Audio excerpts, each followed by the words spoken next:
Joseph Staline, s'il est un nom qui longtemps fit régner la terreur ou suscita l'adulation totale, ce fut bien ce personnage-là. Au départ, il naît dans une obscure famille quelque part en Géorgie, à Gori exactement, une petite ville, à quelques dizaines de kilomètres de Tiflis, la capitale, d'un père cordonnier et d'une mère d'abord femme au foyer, qui deviendra par la suite femme de ménage et servante d'église. On a dit de son père comme de sa mère qu'ils avaient pu être ossètes, c'est-à-dire une population de Géorgie qui n'était pas géorgienne et où il y avait une forte minorité musulmane. Toutes les recherches ont abouti à ce qu'aucune trace de cette prétendue origine ossète n'a jamais pu être trouvée. Il semble que ce soit uniquement les ennemis géorgiens du futur Staline qui aient répandu cette légende. Son nom d'origine, Joseph Staline, est Djougashvili, c'est-à-dire le fils de celui qui fait des joues de bœuf. Lui, il fera des joues pour le peuple russe, mais ceci est une autre histoire. Donc, Joseph Djougashvili est un petit garçon qui naît d'une mère très pieuse, très proche de l'Église orthodoxe et d'un père très porté sur l'alcool et petit chef d'entreprise malheureux qui tombe à un statut d'ouvrier, ce qui le rendra aigri et violent, et de plus en plus adepte de la consommation de boissons alcoolisées. Cela dégénérera de façon telle que finalement le ménage éclatera, le père de Joseph le battant régulièrement et étant fort peu présent au domicile, finira par exiger que son fils, qui rentré au petit séminaire à Gori montrera d'excellentes dispositions de très bon élève, il exigera donc que son fils lui soit remis pour qu'il travaille comme lui comme cordonnier à Tiflis. La mère s'y opposera, le père emportera le fils quand même à l'usine et la mère de Joseph recourra à la justice pour récupérer son bambin et le remettre au petit séminaire où il poursuivra de bonnes études. À ce sujet, il faudra remarquer que la Géorgie était possession russe depuis peu de temps et que la langue de l'Empire du Tsar y fut introduite à côté du géorgien au moment où Staline avait une douzaine d'années. À ce moment-là, les élèves géorgiens boycottèrent tous en bloc la langue russe devenue obligatoire. Un seul élève continua à apprendre le russe, c'était le petit Joseph, surnommé Zozo dans son enfance par sa mère et ses petits camarades. C'est un détail quand même qui eut une grande importance par la suite. Donc Joseph pousse, il a été débarrassé de son père par la justice, il subira quand même une grave maladie, la variole qui lui laissera le visage grêlé pour toute sa vie, et à un accident par une voiture à cheval qui lui vaudra une sérieuse blessure, sans parler des séquelles des coups reçus par son père. Des accidents de la vie, comme on dit au XXIe siècle, assez brutaux. Joseph poursuit de bonnes études et sa mère, grâce à l'aide de l'Église orthodoxe, fera tout pour qu'il aille au grand séminaire de Tiflis. Il jouissait déjà d'une bourse de l'Église à Gori et au grand séminaire, il aura une bourse étendue à Tiflis. Et il sera régulièrement premier de sa classe pratiquement dans toutes les matières, y compris les chants liturgiques. Alors, en grandissant, il contractera une sévère inimitié, un rejet envers ses camarades nationalistes géorgiens, et il se produira une cassure en lui pour des raisons qui lui sont propres. il développera plutôt un certain attachement déjà dans l'adolescence vis-à-vis de la Russie et une suspicion certaine envers les fils de privilégiés, les fils et petits-fils de prêtres orthodoxes qui sont avec lui et qui sont plutôt des patriotes géorgiens. C'est une incidente à noter d'ores et déjà. Les années passent, il grandit. Un jour, pour aller vite, il perdra la foi et il rejoindra les révolutionnaires athéistes, la frange la plus prospère à ce moment-là en Géorgie est le Parti ouvrier social-démocrate, c'est-à-dire les partisans de Karl Marx. Alors il y a deux tendances, déjà à ce moment-là, la tendance minoritaire des mencheviks, la tendance majoritaire des bolcheviks, qui s'opposent sur un certain nombre de points de doctrine, bien que toutes deux admiratrices du matérialisme de Marx et partisanes de l'éviction de la Russie, de l'abolition de l'Église, etc. Alors, naturellement, il rentre en rupture avec la direction du séminaire, qui ne prendra jamais de sanctions sérieuses contre lui, contrairement à une légende persistante. Pourquoi? Parce qu'elle a remarqué qu'il combat à l'intérieur du séminaire l'influence des jeunes bourgeois parmi les futurs popes, les futurs prêtres orthodoxes. Il combat donc la tendance social-démocrate dite minoritaire qui est très proche des nationalistes géorgiens qui sont, pour la direction du séminaire, comme pour l'administration russe plutôt, les ennemis principaux. Donc il jouira d'une certaine tolérance, entre guillemets, ce qui ne veut pas dire approbation. Aucune sanction ne sera jamais prise contre lui, malgré tout ce qui a pu être écrit, il n'en existe aucune trace.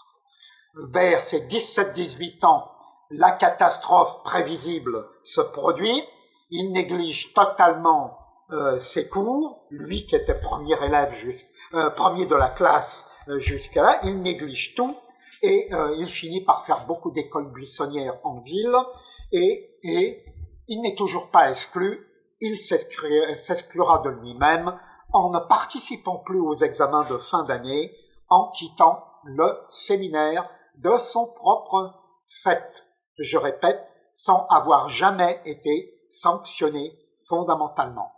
Que va-t-il devenir? Inutile de dire que, bien qu'il n'ait jamais été bavard là-dessus, que sa mère a trouvé ses sacrifices en tant que servante, en tant que à donner au service de l'Église, tout ça pour aboutir à un tel résultat aussi lamentable. Bon, elle a jugé ceci catastrophique. Bon, mais c'était son fils unique. Il y avait eu 3 autres bébés, tous morts dans la petite enfance. Donc, c'était particulièrement dur pour Catherine Djougashvili, sa mère. Donc, le jeune Djougashvili part pour une vie de vagabond, d'aventurier, se faisant héberger par des militants social-démocrates bolcheviques de Géorgie, couchant rarement au même endroit, commençant à avoir des activités politiques paralégales, extralégales, antilégales, qui l'amènent à s'occuper de plusieurs grèves dans des sens de durcissement et d'incidents violents.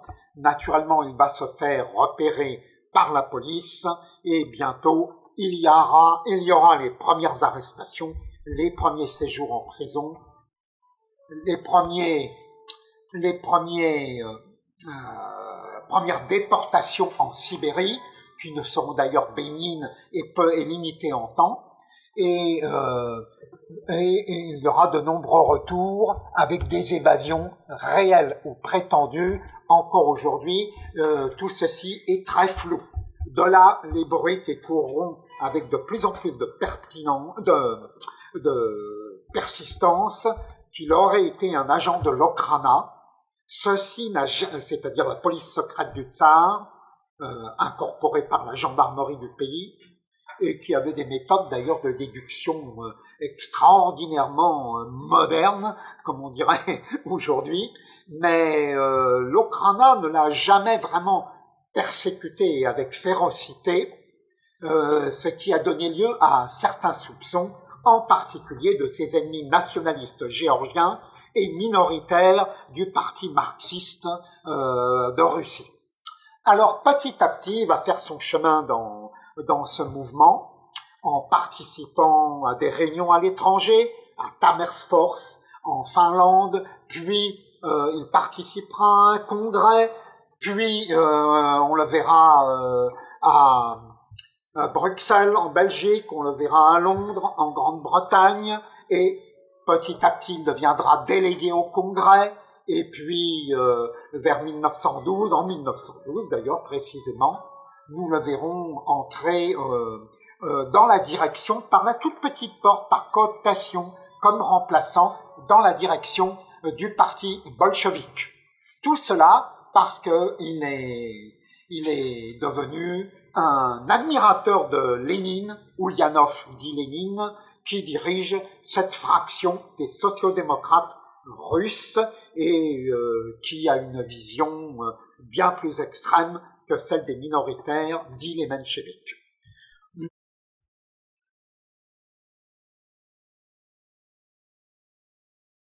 Donc, maintenant, pouvant se glorifier de l'appartenance à la direction du parti bolchevique au niveau suprême, Joseph Djougashvili prend un certain nombre de responsabilités. Il avait commencé d'ailleurs à s'occuper d'une mission spéciale au moment de la révolution ratée de 1904-1905 en Russie tsariste, pendant la guerre russo-japonaise. Il s'occupait de ce qu'on appelait les expropriations, c'est-à-dire banditisme pur et simple, consistant à des extorsions de fonds de propriétaires d'usines sous menace de mort, consistant à des attaques de convois de transport de fonds, etc.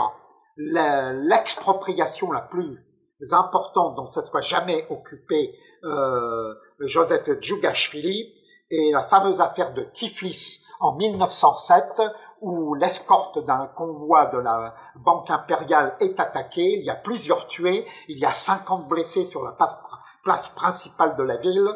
C'est un certain Koba, surnom de Djougashvili, qui a fait le coup. L'argent est transmis à Lénine dans son exil, et Lénine prononce la phrase fameuse à l'époque sur Djougashvili. Il l'appelle « ce merveilleux Géorgien » pour ses qualités, il faut bien le dire, de vulgaire bandit de droit chemin. Mais il est particulièrement bien noté maintenant par Lénine. Mais naturellement, il s'est fait sérieusement repérer par la police tsariste, qui l'apprécie pour sa lutte contre les concurrents du parti bolchevique, les minoritaires, les mencheviks, les anarchistes, les socialistes révolutionnaires et autres. Il n'y a aucun doute là-dessus. Il transmet des renseignements à l'Okhrana pour démanteler les organisations révolutionnaires qui sont aussi bien les ennemis du tsarisme que ceux du parti bolchevique. Il joue sur les deux tableaux. Et donc, il s'en tire pas trop mal. Des arrestations suivies d'évasions curieuses, voire de séjours très brefs en détention se succèdent. Mais un jour, il va passer les bornes. Fin 1912, il est passé à un stade supérieur. Pour la première fois, Lénine lui confie une mission autre que celle d'organisation d'actes de banditisme. Il est chargé de rédiger un projet en tant que minoritaire national, un projet d'organisation de la future Russie devenue bolchevique, quant au point de vue des nationalités. Il jette des idées sur le papier qui seront exploitées par Lénine et qui deviendront la future constitution de l'Union des républiques socialistes soviétiques quelques années plus tard. Indéniablement, on y reconnaît la patte de Staline, et avec non moins de sûreté, on peut reconnaître qu'il ménage soigneusement les intérêts dans cette mosaïque en principe mondialiste, Union des républiques socialistes des conseils, il n'y a pas de limite, mais la primauté russe est bien assurée. Beaucoup de monde s'en apercevra par la suite. Et ça sera un grand chapitre de l'histoire de l'Union soviétique, assez tumultueux, voire sanglant. Donc, il pousse, il monte, et pour son malheur, il va avoir des responsabilités à exercer à Saint-Pétersbourg début 1913, parce que Lénine le trouve de plus en plus intéressant, et là, il va se heurter à un concurrent qui s'appelle Malinovski, et qui, lui, est indéniablement un agent patenté de l'Okhrana. Immédiatement, Malinovski décide de l'éliminer, et se rendant à une réunion en début 1913, eh bien, Joseph Staline, oui, j'ai dit Staline, est arrêté par l'Okhrana, dûment condamné à quelques années d'éloignement en Sibérie, et le tour est joué. J'ai dit Staline, ce qui veut dire d'acier en russe, c'est son pseudonyme depuis fin 1912. Donc Staline commence sa carrière sous ce pseudo, et à partir de ce moment-là, d'ailleurs, je note qu'il n'écrit plus en géorgien, mais qu'il n'écrit plus qu'en russe. Russe qu'il parlera toujours avec l'accent géorgien, mais il n'écrira plus dans sa langue natale, il sera entièrement russifié de culture. Il le prouvera à maintes occasions. Le voilà donc déporté, mis hors circuit. Comme on sait, la guerre mondiale éclate en août 1914. Elle dure, elle traîne. Staline, lui, se contente de végéter plus ou moins en Sibérie. Naturellement, il y devient pêcheur, il y devient chasseur, il y devient don Juan. Il a plusieurs aventures féminines, il y parfait son éducation avec une vaste bibliothèque, il y fraternise avec son gardien gendarme de l'Okhrana, ils boivent ensemble, ils s'amusent ensemble. Il a un collègue peu compréhensif pour ça, un nommé Sverdlov, qu'il retrouvera par la suite, Jacob Sverdlov, qu'il apprécie peu, mais les années passent, il parvient à faire parvenir une lettre, il parvient à communiquer, une lettre à Lénine dans laquelle il se plaint de ce qui lui arrive et qu'il s'ennuie, qu'il végète, etc. Ce n'est pas pour autant, cette fois, qu'il va parvenir à ses évasions d'antan. Puis il est avisé, il passe en conseil de révision, comme tout le monde, et puis finalement on décrète que pour des raisons physiques, son bras gauche atrophié, etc., il ne peut pas être militaire. Ceci sera transformé en légende par la suite. On dira que c'est à cause de ses opinions révolutionnaires que l'armée tsariste n'en voudra pas. C'est archi faux. Il n'était pas capable d'être militaire du fait des problèmes de sa petite enfance, entre autres les coups par son père. Voilà. Et puis, brusquement, le miracle se produit. C'est la fameuse révolution de février, appelée révolution de mars 1917 en Occident, du fait de la différence de calendrier. Staline, enfin, eh bien, voit la libération et il se dépêche de rentrer pour Saint-Pétersbourg, ce qui prend quand même pas mal de temps, vu désorganisation des communications, lenteur des transports, etc. À une escale, il est avec un certain Kamenev, qui est le beau-frère d'un certain Trotsky, et ils envoient un message pendant leur halte à Saint-Pétersbourg, au parti, pour approuver le maintien de la monarchie en Russie par le choix de l'un quelconque des grands-ducs. Bon, le tsar a abdiqué, il faut maintenir la monarchie et tenter la révolution derrière un nouveau monarque. Incroyable mais vrai. Chose curieuse, ça ne lui sera jamais reproché. Kamenev, lui, finira très mal. Mais ceci est une seconde histoire. Mais lui, Staline, ne sera jamais condamné pour cet acte incroyable, avoir voulu maintenir la monarchie par une déclaration, une proclamation à l'occasion d'une escale du Transsibérien. Mais il règne un tel désordre à l'époque que le message se perdra beaucoup d'autres. Et quand il arrive à Saint-Pétersbourg, il verra un certain Molotov surgir, Il réclame, ce titre lui avait été donné début 1913 par Lénine, le droit de participer à la publication du journal La Pravda, La Vérité, l'organe des bolcheviks. Ça lui est refusé par le rédacteur en chef en poste qui s'appelle Molotov. Un Molotov, un nom que nous entendrons bientôt du côté de Staline. Donc une vie nouvelle commence pour Staline dans les plus mauvaises conditions. Il a raté le début de la révolution, il a montré en chemin qu'il n'avait pas compris vraiment qu'il s'était passé des événements définitifs, et il est coupé de ses camarades qu'il n'a pas vus depuis plusieurs années. Donc pendant un certain temps, pendant plusieurs mois, on ne va pas entendre parler de lui, et on va très peu entendre prononcer son nom aussi pendant le fameux coup d'État militaire du 7 novembre 1917, selon le calendrier occidental, la révolution d'octobre, selon le calendrier en usage à l'époque en Russie, eh bien, il sera pratiquement inexistant. Et d'un seul coup, le miracle à nouveau se produira, de même que la chute du tsarisme, totalement inespérée. Le miracle se produira, la Pravda sort avec la liste des commissaires du peuple, les nouveaux ministres après le coup d'État militaire.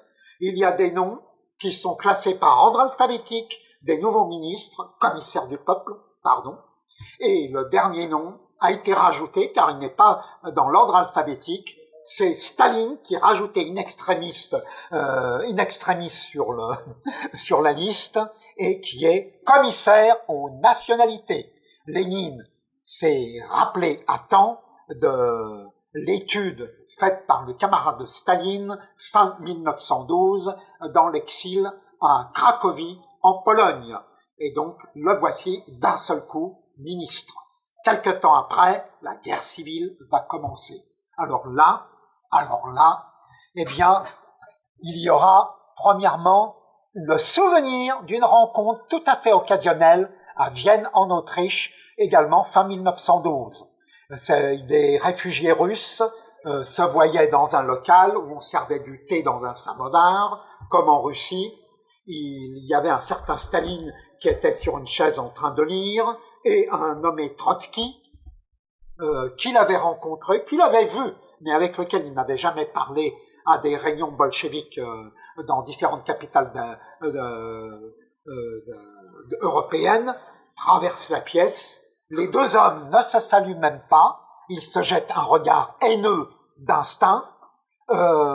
Staline n'aide pas Trotsky à se servir de thé, il reste dans son coin, l'autre lui jette un regard dédaigneux et ressort. Il l'a écrit dans sa mémoire en disant qu'il eut l'impression presque de voir une espèce de serpent, et on sait d'un autre côté que Staline, dans des confidences assez fidèles, ne dissimula jamais que du premier regard, il avait détesté Trotsky. Eh bien tout de suite, ça va devenir d'actualité quand la guerre civile commence, car après son rôle pendant la fameuse affaire des négociations de Brest-Litovsk avec les Allemands, son slogan de ni guerre ni paix, Trotsky va passer à autre chose, il va devenir le commissaire à la guerre de la guerre civile, et Staline va jouer en rôle du côté d'une ville appelée Tsaritsyn, qui s'est appelée ensuite Stalingrad, et qui s'appelle aujourd'hui Volgograd. Bon, mais qui deviendra Stalingrad parce qu'il va y faire pendant la guerre civile.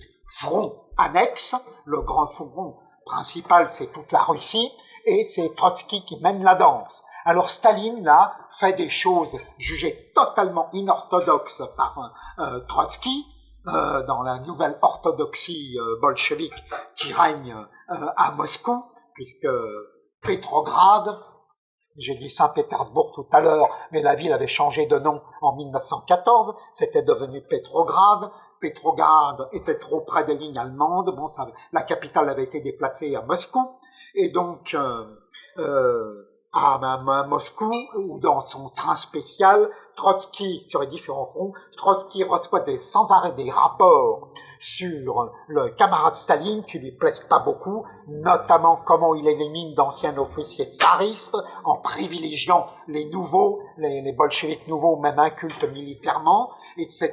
Enfin, il y a des tas de choses qui lui déplaisent dans Staline. Il réclame son blackboulage, sa démission forcée à Lénine, qui fait la sourde-oreille. Ce merveilleux Géorgien subsiste dans la pensée de Lénine, qui en a besoin comme camarade aux nationalités. Les rapports vont empirer avec Trotsky et le camarade Staline. La guerre civile finira, comme on le sait. Il y aura le retour à Moscou et Staline et Trotsky vont devoir cohabiter. Staline va s'occuper de beaucoup de choses, apparemment tout à fait mineures, comme les rapcorps, les correspondants ouvriers, c'est-à-dire les gens qui font les rapports pour le parti, donc partout où on travaille. Il va s'occuper toujours de ses nationalités. Il va prendre beaucoup de choses avec lui. Petit à petit, il va s'occuper de plus en plus de l'organisation interne du parti. Il va devenir par paliers successifs secrétaire général, c'est-à-dire il est chargé du petit boulot, de désigner qui doit s'occuper de quoi dans les fonctions mineures. Mais il aura le génie, peut-être maléfique, aux yeux de beaucoup de gens, en particulier de Trotsky, de transformer cette fonction en apparence mineure, en apparence bureaucratique, en un outil de pouvoir. Tous ceux qui lui déplaisent qui sont partisans de Trotsky, par exemple, subissent automatiquement une promotion très flatteuse. Oui, mais à 3000 km de Moscou, ou à 2500, ou à 4000, ils sont écartés du centre du pouvoir. Notons-le. Et par des procédés de ce genre, notamment la mise en place des premières écoutes téléphoniques au monde, pratiquement, pour écouter non pas l'ensemble de la population, comme on fait aujourd'hui. Le système stalinien a été largement enfoncé par les progrès de la technique, notamment aux États-Unis d'Amérique. Bon, eh bien, non, lui commence au centre du pouvoir, au Kremlin, et il écoute en particulier le camarade Trotsky, qui ne s'en doute pas et qui exprime toute sa haine et son mépris, ce qui est encore plus grave pour Staline, et son mépris pour Staline, qui est une Bruce épaisse et inculte. La légende subsiste encore en 2015. En réalité, Staline est un homme très cultivé, j'anticipe sur la fin. Il va laisser une bibliothèque de 50 000 volumes, tous annotés de sa main. Il les a réellement lus. À cette époque, comme longtemps après la Seconde Guerre mondiale, pour les gens de cette génération, on annotait les livres, on soulignait les phrases importantes au crayon, on mettait des exclamations en marge, etc., au crayon pour éventuellement gommer. Bon, donc dans la bibliothèque de Staline, qui est conservée encore aujourd'hui, 50 000 volumes, c'est impressionnant. Il y a pratiquement tous les livres ont été annotés, donc réellement lus. Il y avait des jours et des parties de nuit où il passait 7, 8 heures, 10 heures, sans interruption, à lire des ouvrages variés. Il possédait à fond le français, l'italien, le grec, évidemment, par le séminaire, le grec, le russe, qui était une langue étrangère pour lui au départ, le géorgien langue dans laquelle il était lettré, sa langue de naissance, personne ne l'a vraiment contesté, malgré quelques polémiques, et l'anglais, etc. J'ai dit peut-être déjà l'allemand, et donc il lisait énormément. Il a lu tout Zola, tout Victor Hugo, déjà au séminaire d'ailleurs, ce qui lui a tiré quelques petits ennuis. Tout Victor Hugo et bien d'autres, Voltaire, etc. J'en passe, et des pires. Il avait lu tout ça en français, et ainsi de suite, et ainsi de suite. Il n'empêche que quand il aura des fréquentations avec des camarades étrangers, avec des chefs d'État étrangers, entendant parfaitement la langue de ces chefs d'État étrangers, il y aura toujours un interprète à côté de lui, alors qu'il comprenait parfaitement ce qu'il se disait, mais il profitait du temps de la traduction. pour préparer des réponses particulièrement tordues ou des interprétations parfaitement tordues de la part pour son interlocuteur. Voilà. Donc Staline développe ses qualités dans l'ombre et comme on le sait, Lénine a été victime d'un attentat en 1918 par une socialiste révolutionnaire qu'il a laissé diminuer. En plus, il a contracté quelques maladies qui vont développer leurs séquelles. Il commence à décliner. Il laisse son fameux testament où il met en garde contre le camarade Staline et également contre le camarade Trotsky. Le fameux testament de Lénine qui demeurera impublié en URSS pendant fort longtemps et pour cause, récusait les deux candidats à sa succession. L'un devait être Trotsky ou Staline. Alors, comment faire pour les faire coexister? Ça, Lénine n'a jamais eu le temps de le dire. Toujours est-il qu'il décède en janvier 24. Staline montre son intelligence dans les faits. Lui, il est à Moscou. Il n'est pas parmi les porteurs du cercueil de Lénine à ses obsèques, tandis que Trotsky, empêché par une grippe, continue à rester au soleil du Caucase. Alors là, c'est une faute très grave qu'il a commise, il le comprendra trop tard. Par ailleurs, il est très cassant, etc. Il n'a pas de véritable entourage. On ne pourra jamais parler d'amis vraiment personnels de Trotsky. En revanche, Staline a constitué dès ce moment-là, dès avant, et développé peu après la mort de Lénine, des gens qui lui resteront fidèles jusqu'à sa mort. Même Molotov, qu'il avait pourtant mal accueilli à Moscou en 1917. Il y aura Voroshilov, un camarade de guerre civile. Il y aura beaucoup de gens comme cela qui, jusqu'à sa mort, quand ils y survivront, quand ils survivront à sa vie, resteront autour de lui. Autour de Trotsky, il y a un certain vide en dehors de sa famille de sang. Pratiquement, il y aura très monde autour de lui. La compétition va s'aggraver entre les deux hommes. Je la résume en une chose très simple, en deux choses très simples. La différence de style, de vie et de comportement. Trotsky joue au super intellectuel, Staline qui en est un, que ça plaise ou non, ça choquera peut-être d'aucuns ce que je suis en train de dire, mais par sa culture et par la façon dont il se comportera dans sa vie politique, il le prouvera. Trotsky est un intellectuel, indiscutablement, de haute portée, mais il le montrera trop, il s'appuiera sur ça pour témoigner de son mépris envers des gens qu'il considérera comme des arrivistes de la guerre civile, donc Staline. Ça ne lui sera jamais pardonné. Il aura un certain manque de perception de la sensibilité des autres qui lui jouera bien des tours. Staline sera toujours un individu relativement brutal, rusé, dissimulé, qui ne pardonnera jamais les offenses, mais qui saura toujours comprendre les gens qui ont besoin d'être mis en valeur et qui saura en jouer. Grosse différence avec Trotsky sur le plan humain. Autre différence sur le plan politique, elle est colossale.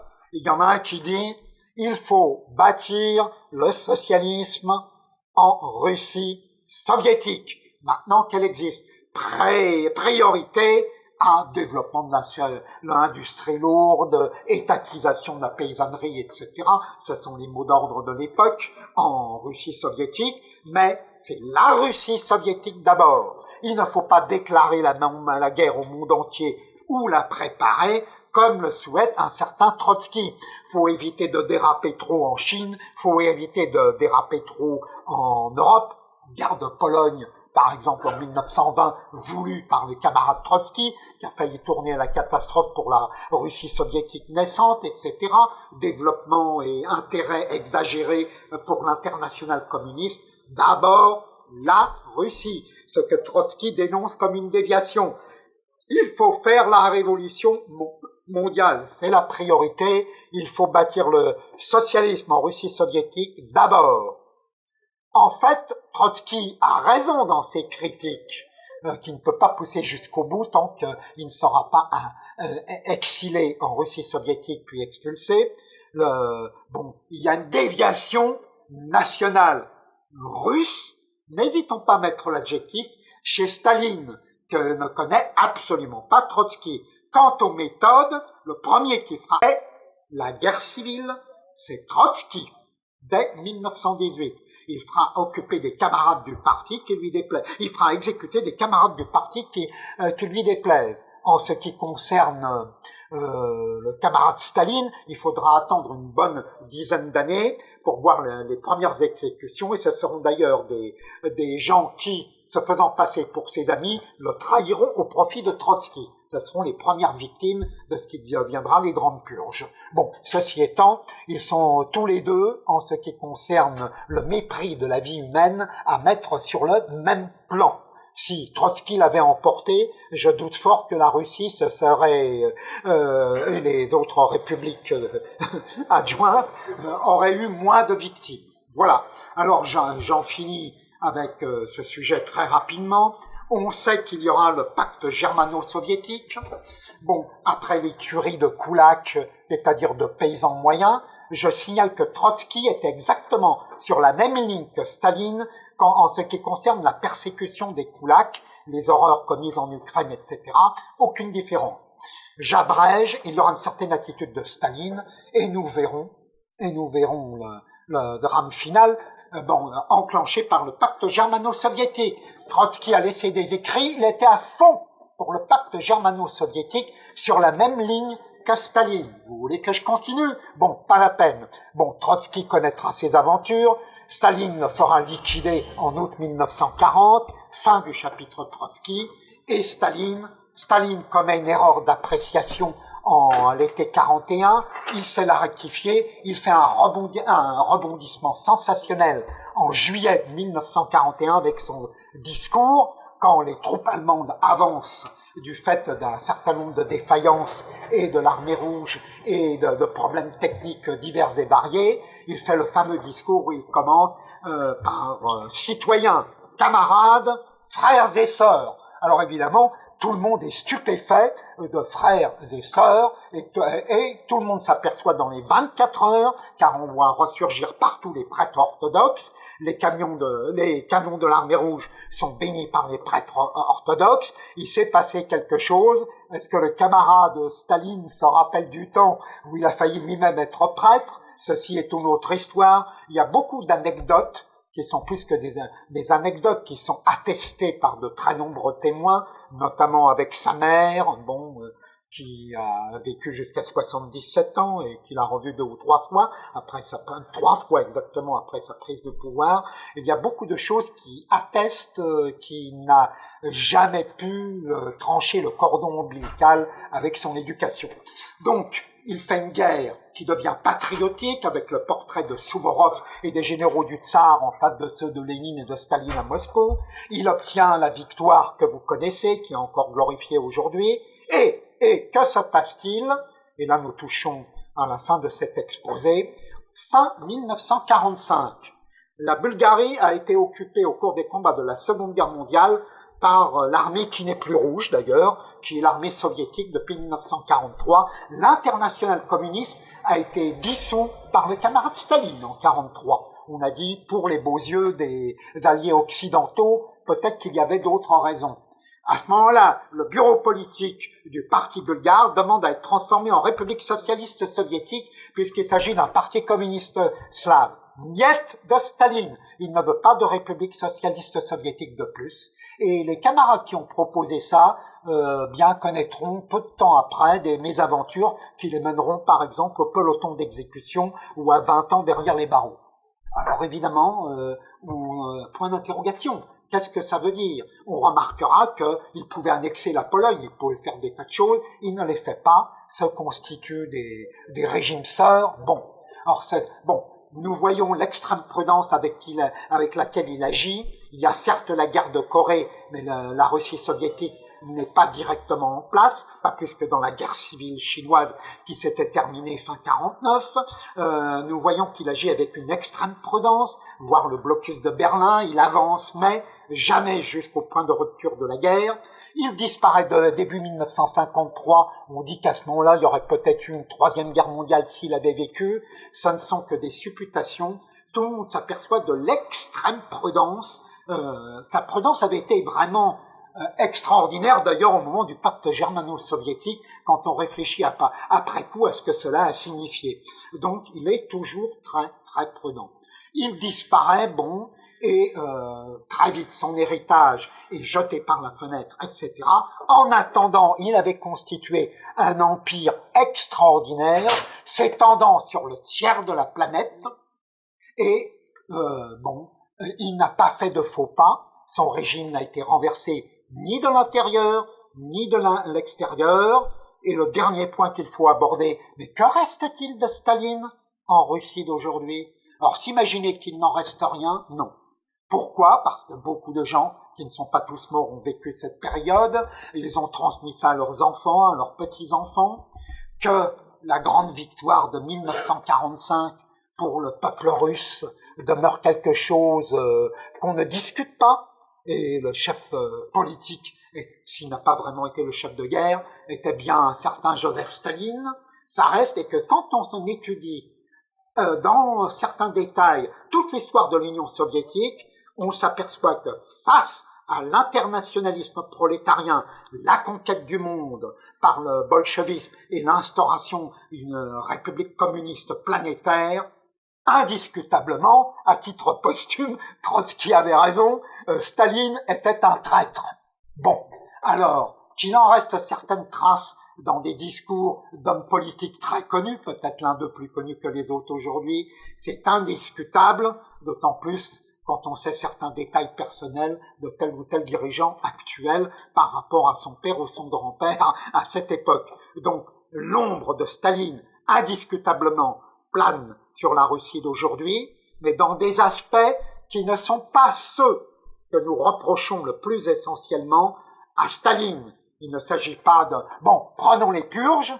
Qui a été tué? On peut dire le nombre de tués à l'unité près, puisqu'on a toutes les photos, la date, l'heure d'exécution, les gens qui ont procédé à l'exécution, etc., pour une bagatelle de près d'1 million de personnes.